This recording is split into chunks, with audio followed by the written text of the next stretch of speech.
Morning, everybody. Steve, you there? Okay, great. Well, it's good to see everybody. Hell, we have half the cabinet here. We could have just done a cabinet meeting. It's good to see everybody, and good to see the press this morning. So we're going to say a few words and then kick you guys out for the interesting part, which will be the closed door meeting. First of all, great to have our new DHS Secretary, Mark Wayne Mullen, here. Great to have Colin McDonald here, who has been confirmed but not yet sworn into his new position at the Department of Justice.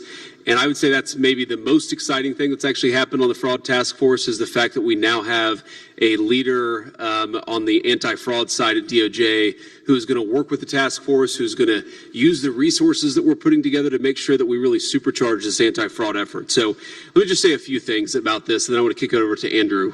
Oh, hello, Brooke. Brooke's alarm clock didn't go off this morning. So here's the basic problem that we've had in this government going back for probably 30 or 40 years is that you've never had an administration that has really taken this seriously until the president put us really from day one of the Trump administration, who said we have to take the fraud issue seriously. And a lot of the anti-fraud protections that existed in our government for a very long time were actually turned off by the Biden administration. So we think fraud has been a problem for a long time. It became a massive, massive problem under the Biden administration. We're going to do a number of things. First of all, we're going to turn back on those anti-fraud protections so that all of these cabinet officials are looking at what's going on and focusing on it. The second thing is that we're going to take a whole of government approach. So much of what's going to make the anti-fraud task force work is that we're communicating across different departments. So when Bobby Kennedy is talking to Scott Bessent about things that he's seeing in Medicare and Medicaid, when Scott is seeing things at Treasury, when Brooke is seeing things at Agriculture, when Scott is seeing things at Housing and Urban Development, what we're going to actually do is force the bureaucracy to take this seriously and work together as political principles to make sure that we stop allowing fraudsters to steal the American people's money. And that brings me to my final point before I'll kick it over to Andrew, who is leading this anti-fraud task force. This is not just theft of the American people's money. This is also theft of critical services that the American people rely on. Some of you have heard me tell this story before, but I think that the autism scam that we've seen in the Somalian parts of Minnesota really illustrates well what's been going on across whole layers of our government. So you have a program set up under Medicaid to help autistic children and their families get the resources that they need, because of course we know that when you have a kid who's on the spectrum, it requires a little bit more help, a little bit more services. And so the government, enforcing the mandate from the American people to be kind and compassionate to our citizens, has set up this program to help families who are dealing with these particular struggles.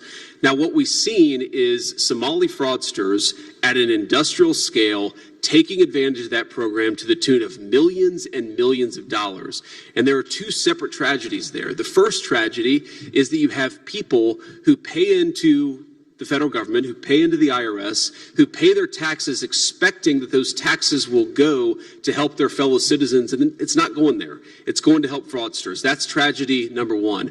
And the more important tragedy is that you have families who need these services who are unable to get them because people are getting rich off of fraud schemes instead of making sure that autistic children and their families get access to these resources. And unfortunately, that story, while it's very concrete and very obvious what we're seeing in Minneapolis, it is replayed again and again and again across many states and across many different programs. It has to stop. The President of the United States has ordered us to stop it, and that's what this task force is going to do. So without further ado, I'll kick it over to Andrew, who will talk about some of our work here today. But the most exciting thing is that this task force is finally stood up. We've got allies at Department of Justice now who are going to take this thing by the horns. We've got allies across every major significant department, and we are going to stop the fraud that's being committed against the American people. Andrew. Thank you, Mr. Vice President. I'd like to begin by thanking President Trump and the Vice President for the confidence they put in me to help lead the task force. America is the most generous nation in the history of the world. For decades, Americans have turned over trillions of their tax dollars to social welfare programs to help their neighbors and fellow citizens through hard times. They've done so on the basis of social trust, the belief that their government, state and federal, will do the right things with their dollars and that their fellow citizens will honestly participate in these programs.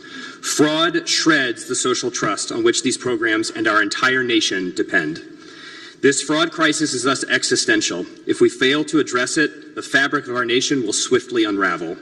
And the American people feel like they are getting ripped off, and they're right. As the President's executive order establishing this task force declared, extensive, undetected fraud can only exist in a system that ignores it. And fraud is indeed easy to ignore when grasping politicians are in on the con. For years, the Biden administration and its allies in Democrat-run states knew of this corruption in our federal benefits programs and did nothing about it. Their failures have robbed every American citizen of their tax dollars, but even worse, they've deprived American citizens who actually need these services.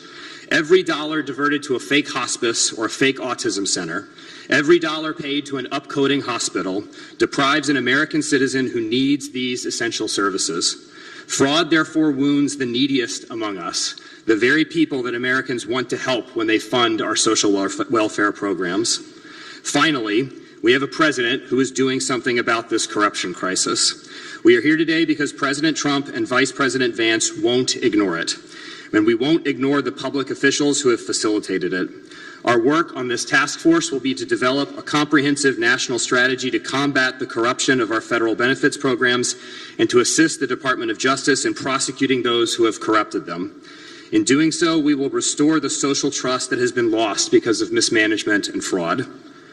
The presence today of so many members of the President's cabinet, including the Vice President himself, is a testimony to the importance of our work and its priority in this administration.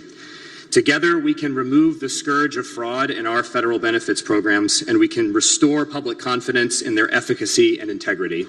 I look forward to our important work. And with that, I'll turn it over to Stephen Miller. Thank you, Andrew, and thank you to the Vice President for your leadership in establishing this task force and for gathering us all here today. And I have some personal behind-the-scenes experience with talking to the Vice President and seeing how resolutely determined he was at the very first exposure of some of these shocking discoveries to create, establish, and launch this task force. And if you knew what I knew about the people at this table, you would understand just how committed this government, this administration is to ending this massive theft of American taxpayer dollars. The people at this table are all united in absolute determination to stop this plague of fraud, criminality, and abuse. I think what's important for Americans to understand about how pervasive and widespread the fraud is that all of our systems were set up and established for a high-trust society. I think that most citizens probably assume that there's some verification process that takes place for the receipt of most federal benefits. The reality is that there is not. This is particularly true in blue states, willfully true in blue states, in which all of these programs are operated entirely on the honor system. No verification takes place before individuals are enrolled in or receive these benefits. So as a simple example, if you're a Somali refugee living in Minnesota, you could lie about how many children you have. You could lie about what your immigration status is. You could lie about your marital status. You could lie about child care. You could lie about disability. You could lie about all these things and many more. And nobody in the state of Minnesota would validate any of these facts before writing you a check. We at the federal government are simply sent a bill from the state of Minnesota for the cost of providing these services in the aggregate.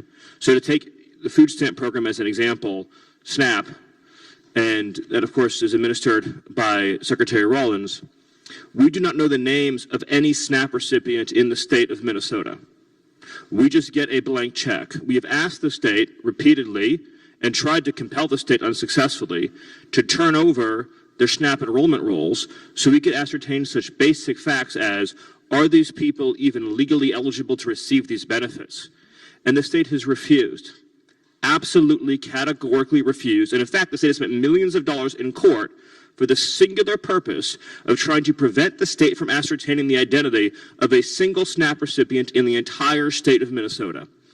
Think about what this does to public trust social trust, people's faith in the system, right? Imagine in a community, a working class community in the Twin Cities, say a native Minnesotan who works as a lineman or works as a construction worker, works in any job that requires hard work, dedication, focus, who's worried about his ability to support for and provide his family. And then imagine that he has a neighbor who's a Somali refugee who arrived 2 years ago and has a Mercedes and no financial stress and no worries at all in the entire world and never seems to ever go to work at all because he just went to an office in the state, lied on a piece of paper, and got unlimited free money forever for life. That is the system that is being run, and that is the corruption that this task force under the leadership of the Vice President is going to demolish. And I'll just conclude by saying that I'd be remiss if I didn't mention the atrocity that is taking place in Congress with congressional Democrats fighting relentlessly to abolish the very federal agencies that are responsible for policing and investigating fraud as well as all matters of homeland and national security. I see, of course, a new secretary who has just been confirmed to DHS, my good friend, Mark Wayne Mullen. He now takes command of a department whose men and women have been working without pay for weeks on end to protect and defend the American people, to protect and defend our coastlines, to protect and defend our families. Well, they've been treated with nothing but derision, hatred, and contempt by congressional Democrats. It is legislative terrorism. It is one of the greatest abominations that has ever occurred in the history of this country, and it's to the everlasting and eternal shame of the Democrat Party. Again, thank you, Mr. Vice President, for your leadership and vision in establishing this task force. I'm proud to serve on it under your leadership. Thank you. Thank you, Stephen. Thanks, everybody. We're not going to take questions because we have some very important work to do, but we will certainly do some press events in the future. Thank you all.